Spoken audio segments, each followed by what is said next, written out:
May katapusan ang lahat. Ako po si Father Fiel Pareha at ito po ang ating segment, ang Daily Devotion, na kung saan tayo po ay magdarasal, magbabasa at magninilay kasama ng salita ng Diyos sa buong taon. Manalangin tayo. Sa ngalan ng Ama, ng Anak at ng Espiritu Santo. Amen. Halina, banal na Espiritu, liwanagan mo ang aming puso at isip, nang maunawaan at may sa buhay namin ang iyong salita. Amen. Our Bible passage for today is from the Gospel of St. Luke chapter 21, verses 7 to 19, and I read it for you. They asked him, "Teacher, when will this be? And what will be the sign that this is about to take place?" And he said, "Beware that you are not led astray, for many will come in my name and say, 'I am he,' and the time is near. Do not go after them. When you hear of wars and insurrections, do not be terrified, for these things must take place first, but the end will not follow immediately." Then he said to them, "Nation will rise against nation, and kingdom against kingdom. There will be great earthquakes, and in various places famines and plagues, and there will be dreadful portents and great signs from heaven. But before all these occurs, they will arrest you and persecute you. They will hand you over to synagogues and prisons, and you will be brought before kings and governors because of my name. This will give you an opportunity to testify, so make up your minds not to prepare your defense in advance, for I will give you words and a wisdom that none of your opponents will be able to withstand or contradict. You will be betrayed even by parents and brothers, by relatives and friends, and they will put some of you to death. You will be hated by all because of my name, but not a hair of your head will perish. By your endurance, you will gain your souls." May katapusan ang lahat. Ito po ay isang realidad na kasama ng pagbabago.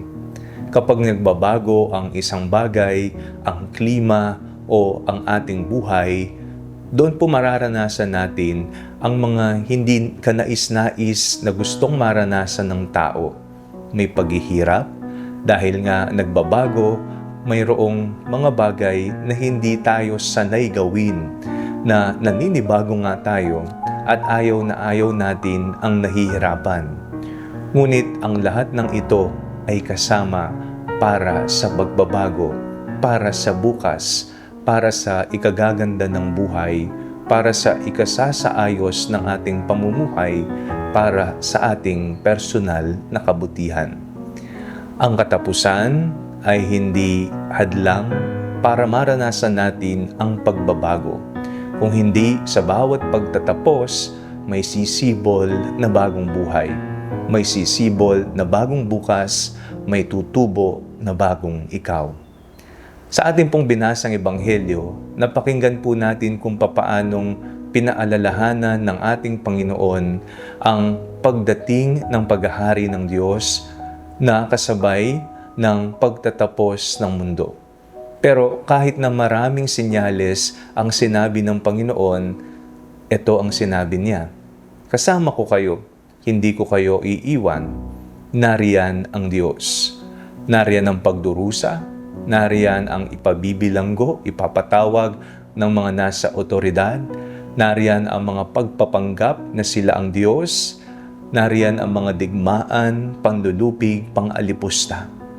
Pero ang mga bagay na ito ay hindi magiging katapusan kung hindi isang bagong simula kasama ng Diyos.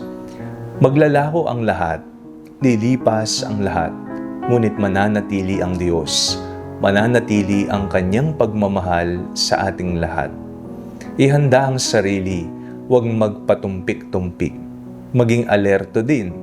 Ang paghahanda na ating gagawin ay gagawin natin hindi bukas, hindi sa makalawa o sa susunod na taon, kung hindi gagawin natin ngayon. Isang taong nakahanda sa pagtatapos at pagbabago, isang taong may malalim na pag-asa at pananalig sa Diyos. Manalangin tayo. Panginoong Jesus, tulungan niyo po kami na isuko ang lahat-lahat, palalimin ng aming pananampalataya at pagmamahal sa iyo. Amen. Sa ngalan ng Ama, ng Anak at ng Espiritu Santo. Amen. Huwag po ninyong kalimutang i-like ang video ito, mag-comment po kayo and share it with your family and friends. Ang Panalangin Bago Matulog ay may sariling Facebook page na po. Huwag niyo pong kakalimutan mag-like at mag-follow dito, and do not forget to subscribe to our YouTube channel. I-click niyo lamang po ang link na nasa description ng video ito, o kaya naman po just search Father Fiel Pareha. At kung nais niyo pong maging updated sa ating pagpapahayag, you can join our broadcast channel dito po sa ating Facebook page. God bless you po.